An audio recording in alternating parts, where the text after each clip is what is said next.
Прокуратура Нюрбинского района ведет плановую работу со школьниками города и района в целом. На днях сотрудники провели урок для учащихся 11 класса технического лицея. Все подробности у нашего корреспондента.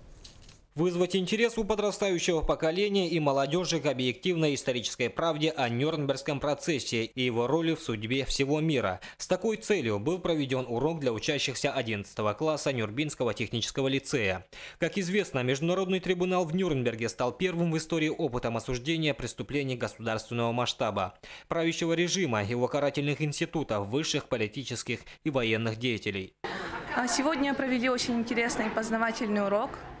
Для нас, 11-классников, это очень важно.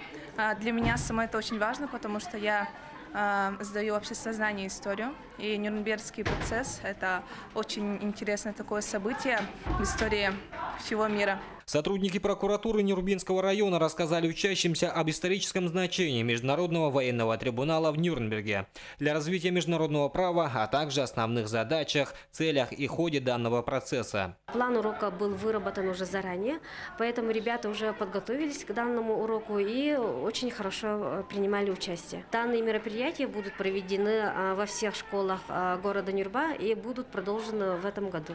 Помимо всего, школьникам были разъяснены последствия Нюрнбергского процесса. В частности, им рассказали о разработке в 1950 году Нюрнбергских принципов, которые в дальнейшем легли в основу Международного уголовного суда. Роман Савинов, Афанасий Васильев, Эдуард Васильев, НВК Саха, Нюрба.